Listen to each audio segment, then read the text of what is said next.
आप सभी का स्वागत है। क्या हुआ जब राजा ने श्री कृष्ण की माला में सफ़ेद बाल देखा।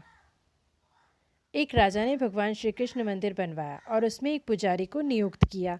राजा साहब बूढ़े हो चले थे। पुजारी जी की मरम्मत चल रही थी और इतने वर्षों में एक नियम बना हुआ था कि सुबह सुबह राजा थे वो अपने सेवक के साथ एक माला भिजवाते थे। पुजारी जी उस माला को बिहारी जी के भगवान श्री कृष्ण जी को मूर्ति पर चढ़ाते थे। उसके बाद में राजा जब दर्शन करने के लिए आते थे तो पुजारी जी वो माला भगवान मूर्ति में से निकाल के राजा के गले में डाल देते थे। यह परंपरा सी बन गई थी। पुजारी जी बूढ़े हो चले थे, राजा साहब भी बूढ़े हो चले थे।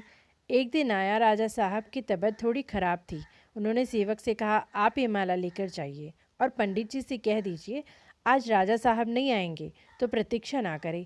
सेवक माला लेके गया, पुजारी जी को दे दी, पूरी बात बताई। पुजारी जी ने वो माला भगवान श्री कृष्ण को चढ़ा दी और उसके बाद भी सोचने लगे कितने बरस परंपरा चली आ रही है, लेकिन मैंने कभी भी भगवान जी की जो माला जब उतरती है तो उसे अपने गले में नहीं पहना। शायद ये प्रभु जी की इच्छा थी कि शायद ऐसा अवसर आया कि आज राजा नहीं आएंगे और आज मेरे पास मौका है। तो परंपरा तो थी कि वो माला निकालते तो थे। उन्होंने वो माला निकाली और खुद पहन ली। इस सब के बीच में सेवक जो था वो दौड़ता आया, कहने लगा राजा साहब वहाँ ठीक नहीं लग रहा है, उन्हें तबीयत खराब सी लग रही है, इसलिए वो प्रभु के दर्शन करना चाहते हैं और उनकी सवारी आने वाली है। उन्हें लगा कि शायद यह परंपरा टूट ना जाए, वो तो आ रहे हैं। जैसे ही बात पंडित जी को मालूम चली, उन्होंने फटाफट से वह माला अपने गले में से निकाली और जा कर के वापस भगवान को पहना दी। खुद की उतरी माला घबराहट में समझ नहीं पाए, क्या करे, डर गए कि राजा साहब जो दंड ना दे दें।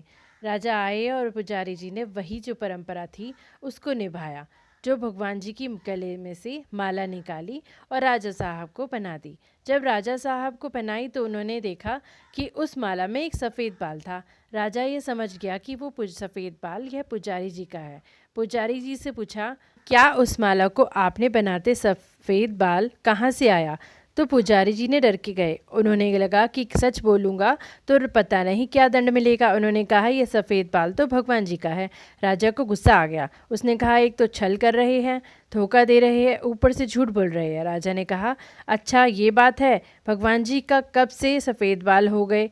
ठीक है, मैं कल आता हूँ, श्रृंगार के समय आऊँगा और देखूँगा कि उनके बाल सफ़ेद ये हैं या काले। अगर बाल काले निकले, सफ़ेद नहीं निकले तो आपको कल ही मृत्युदंड दिया जाएगा।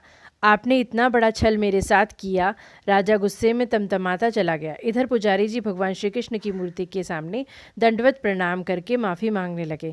कहने लगे मुझे क्षमा कर दो, मुझे लगा कि एक बार मुझे भी वो माला पहननी चाहिए, मुझे बचा लो, मैं नहीं तो कल मौत के घाट उतार देंगे।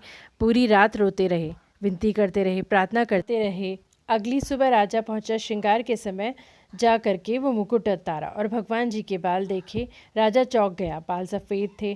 फिर राजा ने सोचा कि पुजारी जो है कहीं फिर से चाल तो नहीं चल रहे हैं, उन्होंने काले बाल रंगवा तो नहीं दिए, सफ़ेद तो नहीं दिया कर दिया, तो असली है या नकली जांचने के लिए वो बाल तोड़ने लगे।